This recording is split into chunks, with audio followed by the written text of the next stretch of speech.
व्यापार और पेशे के आय में हमारा नेक्स्ट जो क्लास है व्यापार और पेशे का आय वो है फोर्थ क्लास। व्यापार और पेशे आय की व्यापार अथवा पेशे की करमुक्त आय। व्यापार पेशे की करमुक्त आय में फिर आता है एग्रीकल्चर इनकम।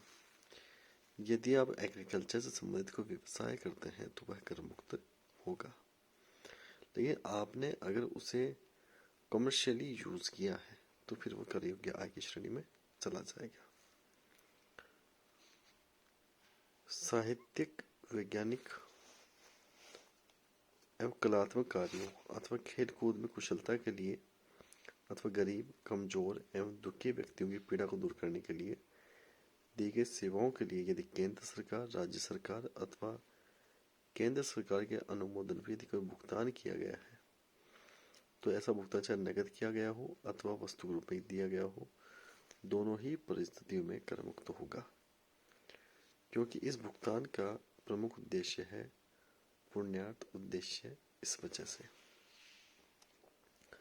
ऐसे उद्देश्यों के लिए सार्वजनिक हित में केंद्र सरकार द्वारा अनुमोदित हो, पुरस्कार के रूप में केंद्र सरकार अथवा राज्य सरकार द्वारा किया गया कोई भी भुगतान, ऐसा भुगतान चाहे नकद किया गया हो अथवा वस्तु में किया गया हो, दोनों ही परिस्थितियों में कर मुक्त होगा। खादी अथवा ग्रामीण उद्योगों के उत्पादन, विक्रय अथवा विपणन से किसी संस्था को प्राप्त आय से संबंधित भुगतान कर मुक्त होगा। विशिष्ट आर्थिक क्षेत्र स्पेशल इकोनॉमिक जोन में स्थापित नवीन उद्योगों के लाभ कर मुक्त होंगे। निर्यात के लिए माल बनाने वाले नए स्थापित उद्योगों के लाभ भी कर मुक्त होंगे। अगला आता अंशतः कर योग्य आय। व्यापार में जैसे आएगा चाय से आय। यदि कोई व्यक्ति चाय संबंधी व्यवसाय करता है तो चाय संबंधी व्यवसाय में 60% कर मुक्त आय होगी और 40% कर योग्य आय मानी जाती है। कॉफी के व्यवसाय में 75% कृषि आय होगी अर्थात कर मुक्त होगी और शेष 25% कर योग्य आय मानी जाती है। रबड़ के व्यवसाय से रबड़ के व्यवसाय में 65% कर मुक्त आय होगी क्योंकि वह कृषि होती है और 35% कर योग्य आय मानी जाती है। इसके बाद आता है ठेकेदार एवं उप ठेकेदार को भुगतान। यदि कोई व्यक्ति ठेका संबंधी व्यवसाय करता है तो ठेका संबंधी व्यवसाय में भी होने वाली आय व्यापार और पेशे की आय मानी जाती है, कर योग्य होगी। यदि कोई व्यक्ति अधिकार शुल्क की आय कमाता है तो अधिकार शुल्क की आय भी कर योग्य आय होती है। बीमा कमीशन की आय। यदि कोई व्यक्ति बीमा कमीशन की आय कमाता है या पेशेवर सेवाओं के द्वारा कोई आय कमाता है तो वह भी कर योग्य होगी। अगला बिंदु आता है हमारे पास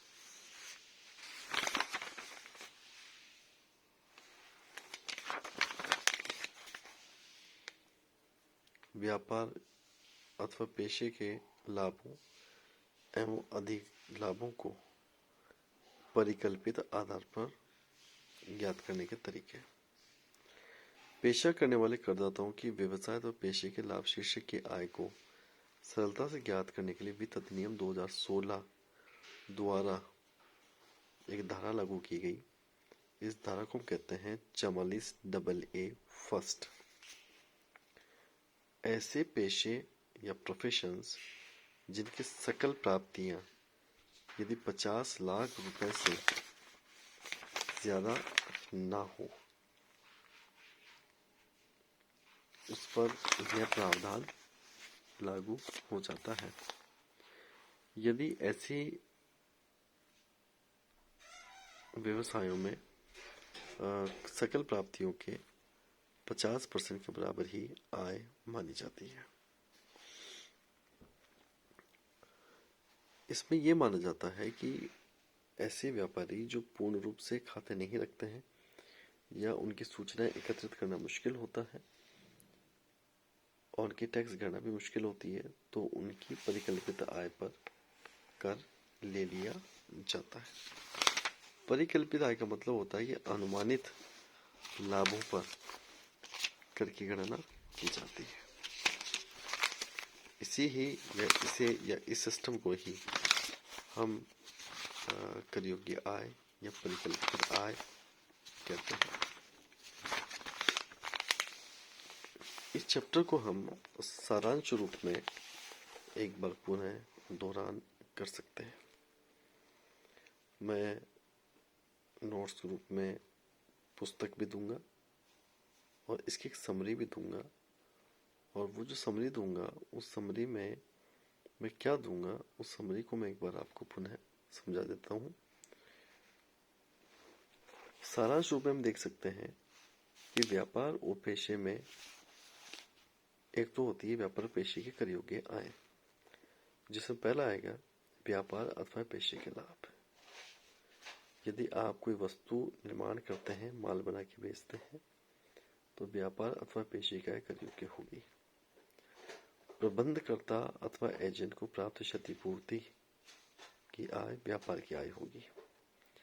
आयात लाइसेंस या निर्यात लाइसेंस के विक्रय से लाभ, निर्यात के बदले सरकार से नगद सहायता, निर्यातकर्ता को उत्पाद शुल्क अथवा निर्यात कर की वापसी, व्यापार अथवा पेशे से प्राप्त लाभ अथवा अनुलाभ, ड्यूटी एंटाइटलमेंट पासबुक योजना के अंतर्गत हस्तांतरण से लाभ, शुल्क मुक्त पुनः पूर्ति प्रमाण पत्र के हस्तांतरण से लाभ, साझेदार को फर्म से प्राप्त ब्याज अथवा वेतन धारा 40B के अंतर्गत, मकान संपत्ति से आय, अवैध व्यापार से आय, सट्टे के लाभ, प्रमुख व्यक्ति बीमा पॉलिसी, कोई क्रियाकलाप नहीं करने पर अथवा अमूर्त संपत्ति में हिस्सा नहीं लेने के ठहराव के बदले प्राप्त आय, किसी संपत्ति को गिरा देने, नष्ट हो जाने,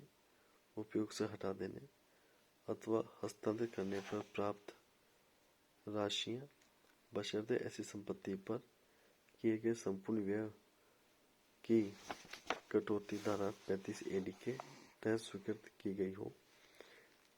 यह सभी प्रकार की आय कर योग्य आय मानी जाती है। दूसरा बिंदु आता है कुछ महत्वपूर्ण नियम थे, जैसे करदाता के सभी व्यापारों पर एक साथ कर की गणना की जाती है। सट्टे के व्यापार के लाभों को अन्य व्यापार के लाभों से पृथक रखा जाता है।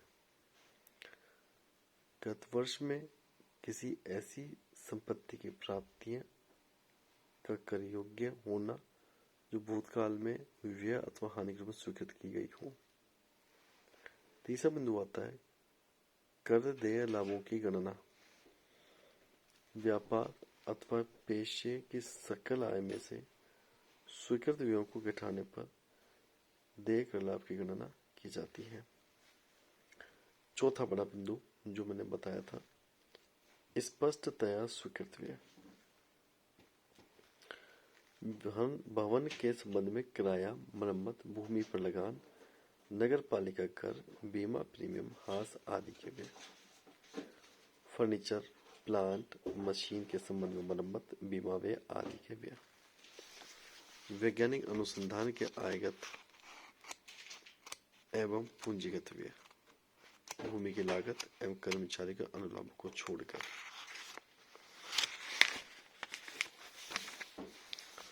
दूरसंचार सेवाओं के संबंध में लाइसेंस लेने के संबंधी व्यय। जो भी व्यय होगा उस व्यय में उतने ही वर्षों का भाग लगाकर समान राशि की छूट प्रदान की जाती है। सामाजिक अथवा आर्थिक कल्याण के परियोजना का भुगतान, निर्दिष्ट व्यवसाय पे किए गए व्यय, ग्रामीण विकास कार्यक्रम के लिए किया गया भुगतान,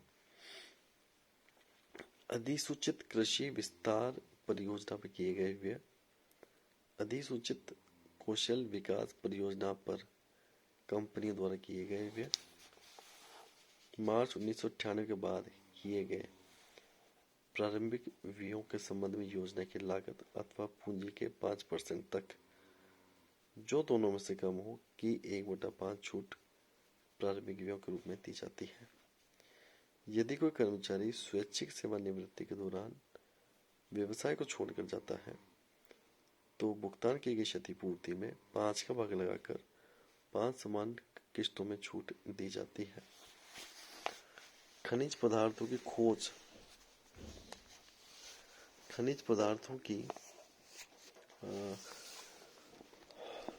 खोज आदि पर किए गए व्ययों की छूट के संबंध में 1/10 करते हुए 10 समान किस्तों में छूट दी जाती है। अन्य व्ययों में बीमा प्रीमियम, कर्मचारी का बोनस, कमीशन, ब्याज, शून्य कूपन बॉन्ड के निर्गमन पर बट्टा, प्रमाणित प्रोविडेंट फंड, अनुमोदित सुपरएन्यूशन फंड, अनुमोदित ग्रेच्युटी फंड में अंशदान, पशुओं की हानि, डूबत ऋण, प्रतिभूति लेन देन कर एवं वस्तु लेन देन कर आदि स्वीकृत व्यय है, इनकी छूट दी जाती है। अनेक व्यय वाणिज्य के सामान्य सिद्धांतों के आधार पर भी स्वीकृत होते हैं। ये सभी प्रकार के जो व्यय थे ये स्वीकृत व्यय थे। स्वीकृत व्यय का मतलब होता है कि ऐसे व्यय जिन्हें आप लाभों में से घटा सकते हैं अर्थात लाभ हानि खाते में डेबिट कर सकते हैं, उन्हें हम स्वीकृत व्यय कहते हैं। अगला बिंदु आता है स्पष्टतया अस्वीकृत व्यय। ऐसे खर्चे जिन्हें हम लाभ हानि खाते में डेबिट नहीं कर सकते। भारत के बाहर अथवा भारत में किसी अनिवासी को अथवा विदेशी कंपनी को दिए ब्याज, रॉयल्टी, फीस जिस पर TDS नहीं काटा गया हो, अस्वीकृत व्यय है। व्यापार व पेशे के लाभों के कर, आयकर का भुगतान, संपदा कर, भारत के बाहर अथवा भारत में ही अनिवासी को वेतन के रूप में दी गई धनराशि जिस पर TDS नहीं काटा गया हो, अस्वीकृत व्यय है। कर्मचारी को किसी फंड से भुगतान जिस पर TDS नहीं काटा गया हो, कर्मचारी के अनुलाभों पर नियोक्ता द्वारा कर का भुगतान, किसी निवासी व्यक्ति को दिए ब्याज, कमीशन, दलाली, किराया, रॉयल्टी, पेशेवर सेवाओं की फीस, तकनीकी सेवाओं की फीस, निवासी ठेकेदार या उप ठेकेदार को दिए राशि जिस पर TDS नहीं काटा गया हो, अस्वीकृत व्यय होगा। साझेदार को ब्याज और वेतन का भुगतान जो कि धारा 40B की उल्लिखित सीमाओं से अधिक न हो, अस्वीकृत व्यय होगा। अगला बिंदु आता है कुछ दशाओं में अस्वीकृत व्यय, जैसे विशिष्ट व्यक्तियों को किए गए भुगतान, विशिष्ट व्यक्तियों में करदाता के रिश्तेदार, कंपनी, फर्म एवं हिंदू अविभाजित परिवार के संचालक, साझेदार एवं सदस्य आते हैं। इनको किया गया भुगतान अत्यधिक अथवा अनुचित होने पर अस्वीकृत व्यय माना जाता है। 10,000/35,000 जैसी भी स्थिति हो से अधिक भुगतान बैंक चेक अथवा बैंक ड्राफ्ट अथवा अन्य किसी तरीके से एक ही व्यक्ति को एक ही दिन में किया जाता है तो वह अस्वीकृत व्यय होगा। यानी कि 10,000 से अधिक का भुगतान चेक या बैंक ड्राफ्ट के माध्यम से होना आवश्यक है। ग्रेच्युटी के लिए भुगतान के लिए आयोजन अस्वीकृत व्यय है। इसके अलावा कुछ व्यय ऐसे होते हैं जो भुगतान करने पर ही स्वीकृत होंगे। इसके अलावा वैज्ञानिक अनुसंधान का व्यय था, कृषि आय थी ऐसे बहुत सारे व्यय हैं जो स्वीकृत होने पर ही या भुगतान करने पर ही स्वीकृत होंगे, अन्यथा वे अस्वीकृत व्यय माने जाते हैं। धन्यवाद।